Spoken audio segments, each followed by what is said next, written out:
And what did we see in 1 Thessalonians 3? Turn back there for a moment. और पहले थिस्सलुनीकियों उसके तीसरे अध्याय में हमने क्या देखा, आइए हम फिर एक बार वो निकालेंगे। This is how we get established in holiness. पवित्रता में हम इस प्रकार स्थापित होते हैं। And we are unblameable when the Lord comes. और जब प्रभु वापस आता है तो हम बिल्कुल निर्दोष I want to be होते हैं। unblameable. I want to be without blame. मैं निर्दोष होना चाहता हूँ, बिना किसी दोष के। When Christ comes again, you जब मसीह वापस आएगा। heard me say many times that when I stand before the Lord, I want the Lord to say about me, I have nothing against you. आपने मुझे कई बार कहते हुए सुना है कि मेरी ये चाहत है कि जब मसीह वापस आएगा, प्रभु वापस आएगा, वो मुझे देखकर कहेगा कि मेरे पास तेरे खिलाफ कुछ नहीं है। Nothing to tell you, because everything in your life you set right. As soon as you heard my voice, you set it right. तेरे बारे में कहने के लिए मेरे पास कुछ नहीं, क्योंकि जो कुछ तेरे जीवन में जैसे ही मैंने तुझे दिखाया, जैसे ही तूने मेरी आवाज़ सुनी, तुरंत तूने उस चीज़ को सुधार दिया अपने जीवन में। That's the meaning of without blame. यही मतलब है निर्दोष होने का। It's like saying I got 100%. ये कहने जैसा है कि मुझे 100% मिले हैं।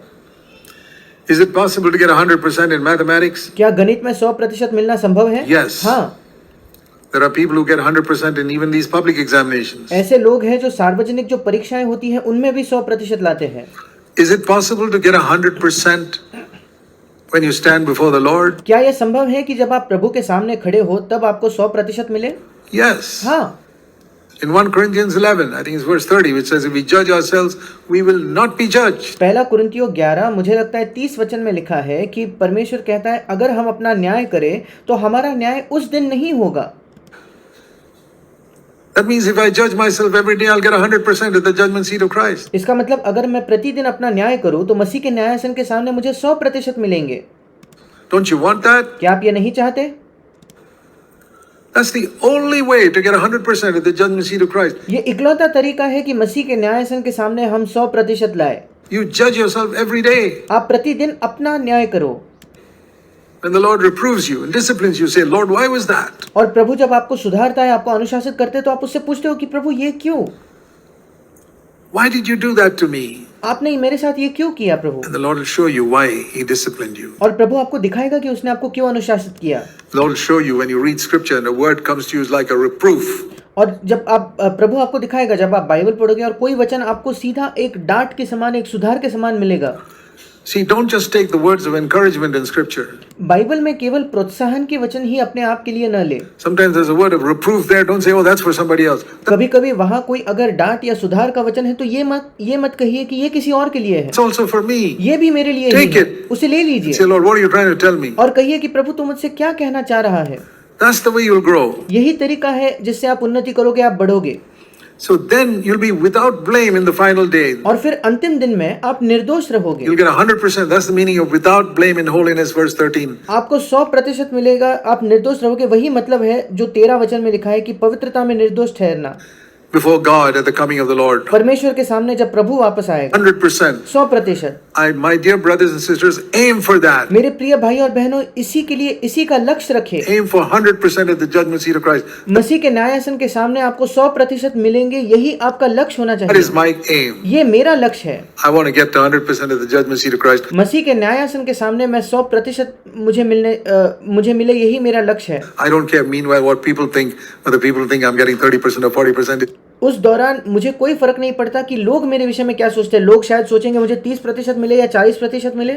Absolutely unimportant. ये बिल्कुल भी महत्वपूर्ण नहीं है लोग क्या सोचते हैं। When Christ comes, if He tells me, well done, good and faithful servant, अब जब मसीह वापस आएगा तो अगर वो मुझसे कहे कि हे भले और उत्तम दास, तूने अच्छा किया, you are my beloved son in whom I am well pleased, तू मेरा प्रिय पुत्र है जिससे मैं अति प्रसन्न हूँ, that'll be worth all the misunderstanding and rebuke that people gave. फिर जितनी लोगों ने मेरे बारे में गलत फहमी रखी या गलत सोचा, उसके लिए वो मसीह से वो शब्द सुनना ही पर्याप्त होगा, काफी होगा। So live for that. उसके लिए हमें जीना चाहिए। And in order to get there, let's look at verse 12 again. और वहां पहुंचने के लिए, इस स्थान पर पहुंचने के लिए आइए हम फिर एक बार 12वां वचन देखेंगे। Increase and abound in love for one another and for all people. तुम्हारा प्रेम भी आपस में और सब मनुष्यों के साथ बढ़े और उन्नति करता जाए। It means begin with one another, then go to the outer circle of others as well. इसका मतलब शुरुआत आपस से करो और फिर बाहरी जो सतह है, जो बाहर में लोग हैं, उनसे भी प्रेम रखो। Increase and abound in love And the part I wanted to show you प्रेम के साथ बढ़े और उन्नति करते जाए, और जो भाग मैं आपको दिखाना चाहता is था that first part. वो पहला भाग है। May the Lord cause you. In other words, this is where I want to conclude. और ये 12वां वचन का पहला भाग, प्रभु ऐसा करे कि, I have to come to God and say, Lord, I can't manage this. दूसरे शब्दों में मैं परमेश्वर के पास आकर कहता हूँ कि प्रभु मैं ये नहीं कर पा रहा, It's too much. ये मेरे लिए बहुत ज्यादा है। There are some people I just can't love. कुछ लोग हैं जिनसे मैं प्रेम ही नहीं कर पाता। I says, Lord, if you can cause me to do it, I'll do it. और पर प्रभु अगर तू मेरे जीवन में ये करने वाला है तो मैं ये करूंगा। Isn't that encouraging? क्या ये प्रोत्साहन भरा नहीं है? May the Lord cause you to increase in love. प्रभु ऐसा करे कि तुम प्रेम में बढ़ते जाओ। It's not just increase in love. केवल ये नहीं कि तुम प्रेम में बढ़ते जाओ। I say, Lord, I can't. मैं कहूंगा कि प्रभु मैं नहीं कर सकता। Oh, the Lord caused you to increase. Oh, sure, Lord, if you want to do it in me, अगर प्रभु ऐसा करेगा कि मैं प्रेम में बढ़ते जाऊं, ठीक है, जरूर प्रभु, अगर तू मेरे अंदर इस काम को करना चाहता है तो do it. उसे कर दे। And it's amazing if you come to the Lord like that and say, Lord, I find it difficult to increase in love for that person. और ये बिल्कुल अद्भुत है अगर आप परमेश्वर के पास आकर ये पाते हो कि, और आप परमेश्वर के सामने ये कहते हो कि प्रभु मेरे लिए बिल्कुल असंभव है उस व्यक्ति से प्रेम करना। There are wives who say, I find it difficult to love my husband, difficult to love my wife because they are so selfish and they don't care about me. ऐसे पत्नियां हैं जो कहते हैं मेरे पति से प्रेम करना बिल्कुल बहुत कठिन है। कुछ पति है जो कहते हैं मेरे पत्नी से प्रेम करना बहुत कठिन है क्योंकि वे इतने स्वार्थी हैं, वे मेरी कोई फिक्र नहीं करते। I'll tell you, go to this verse. मैं आपको बताता हूँ, इस वचन के पास जाइए। And Lord, you cause me to increase in love for my husband and प्रभु तू मेरे अंदर ये काम कर कि मैं अपने पति के लिए प्रेम में बढ़ूं increase in love for my wife. और मैं अपने पत्नी के लिए प्रेम में बढ़ूं। You find a very rebellious child and you feel like hitting him and turning him out of the house. जब कभी आपके पास एक ऐसा आपका बेटा या बेटी है जो बहुत ही हट करने वाली जिद्दी है और आपको लगता है कि उन्हें मार कर घर से निकाल देना चाहिए, May the Lord cause you to increase in love for your rebellious child. परमेश्वर ऐसा करे कि आपके बिल्कुल जिद्दी हट पकड़ने वाले बच्चे के लिए आप प्रेम में बढ़े और उन्नति करें।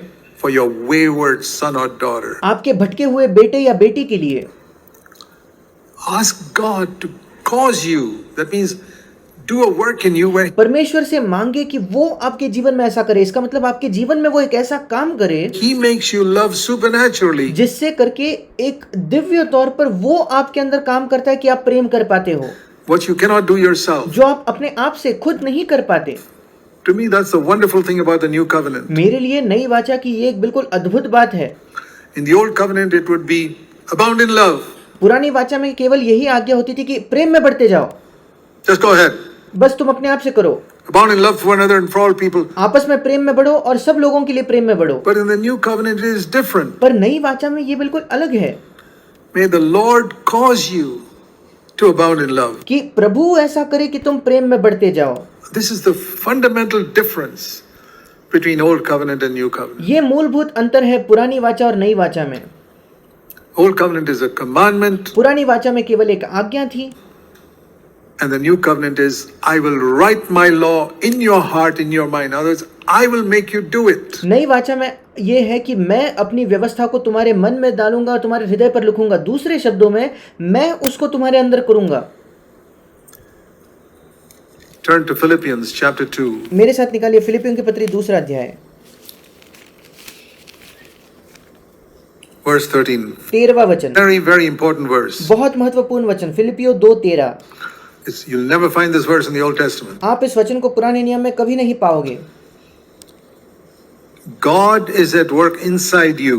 परमेश्वर आपके अंदर काम कर रहा है या आपके अंदर प्रभाव डाल रहा है। Whenever you read in the New Testament that God is at work inside you, it's the work of the Holy Spirit. जब कभी नए नियम में आप पढ़ते हो कि परमेश्वर आपके अंदर काम करता है, वो पवित्र आत्मा के काम को बता रहा है।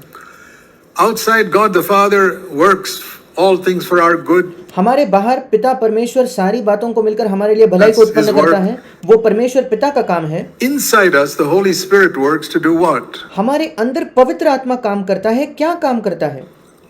First of all, to choose God's will, सबसे पहले ये कि हम परमेश्वर की इच्छा को चुने, and second, to do God's will. और दूसरा मतलब परमेश्वर की इच्छा हम पूरी करें। Let me paraphrase that. मैं इसको अपने शब्दों में कहना चाहता हूँ।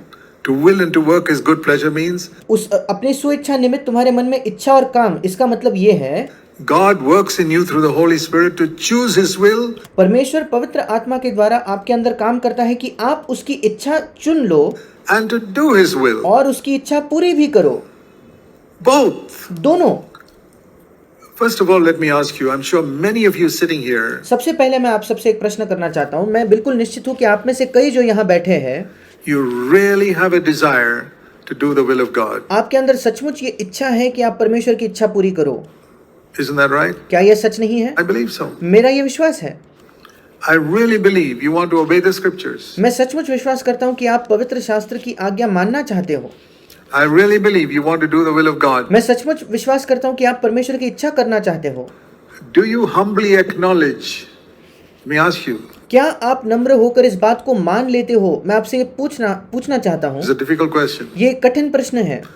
Do you humbly acknowledge क्या आप नम्र होकर इस बात को मान लेते हो that it is not you, but God who put that desire in you? कि वो आप नहीं हो बल्कि परमेश्वर है जिसने आपके अंदर उस इच्छा को डाला है? You got to be very arrogant and proud to think that you desire to do God's will. आपको बहुत ही घमंडी होना है, अहंकार से भरा हुआ आप हो अगर आप ये सोचते हो कि आपकी ये इच्छा, आपकी ये लालसा है कि आप परमेश्वर की इच्छा करना चाहते हो। Absolute nonsense. ये बिल्कुल बकवास है।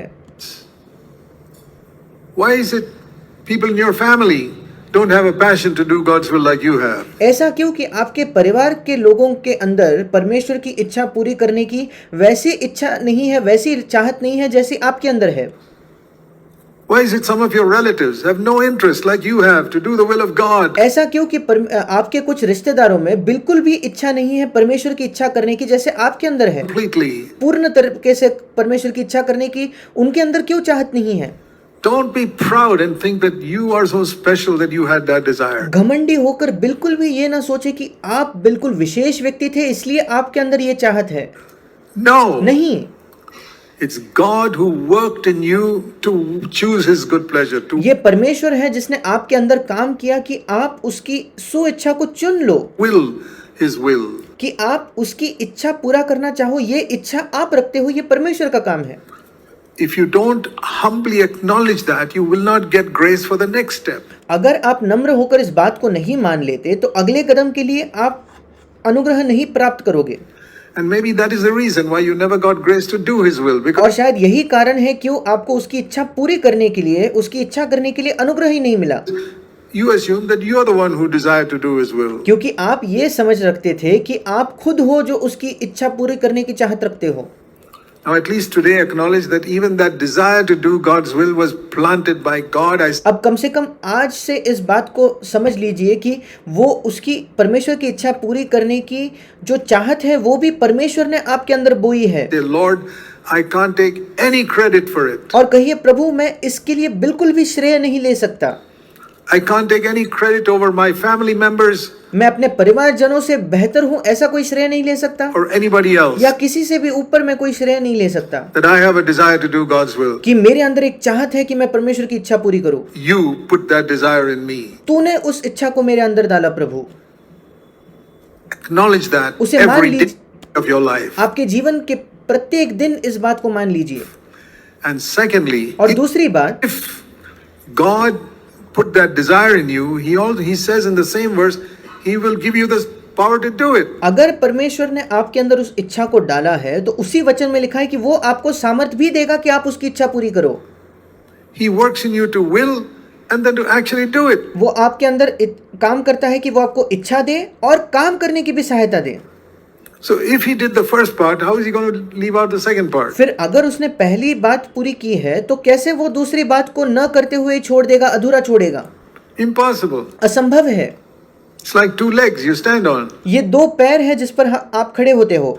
God didn't make you born with one leg. परमेश्वर ने आपको एक ही पैर के साथ जन्म नहीं दिया।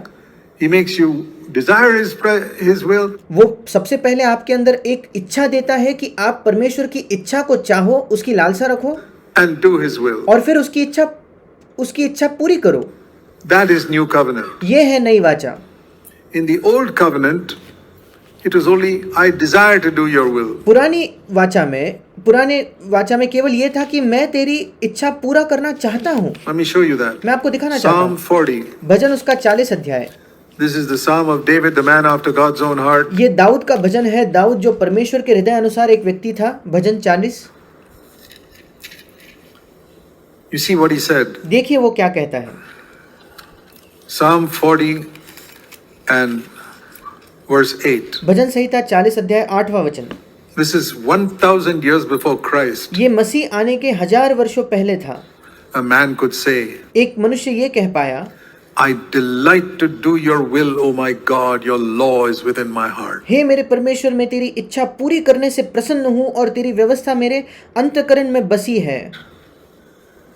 Do you say that? क्या आप ये कहते हो? Good. अच्छी बात है। You've come as far as the old covenant. आप पुरानी वाचा तक आ चुके हो। You've come as far as Psalm 40. आप भजन 40 तक आप पहुंचे हो। You've come as far as 1000 BC. मसीह से 1000 वर्षों पहले तक आप पहुंचे हो। I delight to do your will. मैं तेरी इच्छा पूरी करने से या मैं तेरी इच्छा करने से प्रसन्न रहता हूँ। Why don't you actually do it? पर फिर वो इच्छा आप पूरी क्यों नहीं करते? You say, oh, I want to do it, but I don't do it. और आप कहते हो मैं करना तो चाहता हूँ पर मैं नहीं करता। Well, you're an old covenant Christian. फिर आप एक पुरानी वाचा के मसीही That's हो। all. बस उतना ही। You're living in 1000 years before Christ. आप मसीह के आने से 1000 वर्षों पहले में ही जी रहे हो। That's here. I delight to do your will. Your देखिए यहाँ जो लिखा है कि मैं तेरी इच्छा पूरी करने से प्रसन्न रहता हूँ law is within my heart. और Lord, तेरी व्यवस्था मेरे अंतःकरण में बसी है। your commandments are in my heart, प्रभु तेरी आज्ञाएं मेरे हृदय में है and I delight to do them. और मैं वो करने में आनंद, मुझे प्रसन्नता मिलती है। But David said, the only thing is I can't do them. पर दाऊद कहता है बस बात यह है प्रभु कि मैं वो करता नहीं। When I see Bathsheba, I forget all about your commandments. जब मैं बत्शीबा को देखता हूँ तो मैं तेरी सारी आज्ञा भूल जाता हूँ।